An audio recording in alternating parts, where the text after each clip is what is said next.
8 నెలలుగా జరుగుతున్న సంఘటనల్ని కూడా ఖండించాలి, వాటిని అరికట్టే చర్యలు తీసుకుంటే బాగుంటుందని సూచిస్తున్నాం. అలాగే ఈ రాష్ట్రంలో నిజంగా మహిళలకు అవమానం జరిగింది, అన్యాయం జరిగిందంటే ఇది రేవంత్ రెడ్డి గారి పాలనలో జరిగింది. మీకు నిజంగా ఇది ఉంటే కేసీఆర్ గారు కట్టించిన సెక్రటరియట్ కానీ, అమరుల స్మృతి వనం కానీ, అంబేద్కర్ స్టాచ్యూ కానీ, అక్కడే పెట్టుకోవాలనుకున్న తెలంగాణ తల్లి విగ్రహం మీరు అక్కడ దాన్ని పక్కన తొలగించి రాజీవ్ గాంధీ విగ్రహం పెడుతున్నప్పుడే తెలంగాణలోని మహిళల్ని మీరు ఘోరంగా అవమానించినట్టు, అగౌరవపరిచినట్టు అనే విషయాన్ని గుర్తుపెట్టుకుంటే మంచిది అని చెప్పి తెలియజేస్తా ఉన్నాం.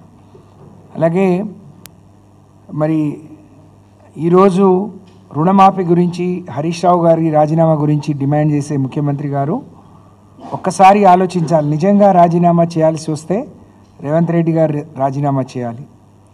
ఎన్నికల్లో, అసెంబ్లీ ఎన్నికల్లో ప్రతి ఒక్కరికి ఇస్తాము, ఎలాంటి కండిషన్లు పెట్టము అని చెప్పి ఎవరైనా ఇంకా లోన్లు తీసుకోకుంటే ఇమ్మీడియట్గా పోండి, డిసెంబర్ 9 రోజే మీ 2 లక్షల రుణమాఫీ ఏకకాలంలో చేస్తామని చెప్పారు. ఏకకాలంలో కాదు, 3 దఫాలుగా చేస్తూ ఉన్నారు. మొదటి మాట మీరే తప్పారు. ఆ రోజు మొదటి రోజు చెప్పినప్పుడు 40,000 కోట్లు అని చెప్పారు.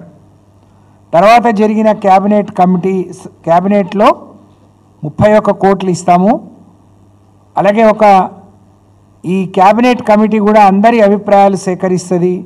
పెద్ద పెద్ద భూస్వాములు, ఇన్కమ్ ట్యాక్స్ కట్టే వాళ్లకు తీసేస్తే 31 కోట్లు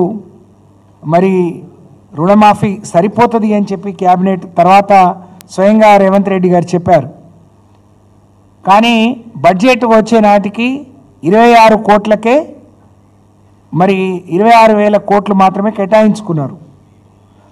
రోజు మీ మాటకు మీ మాట తప్పుతున్నారు. ప్రతి ఒక్క మీటింగ్లో ఒక్కొక్క రకంగా మాట తప్పుతూ వచ్చారు. కానీ మొన్న స్వయంగా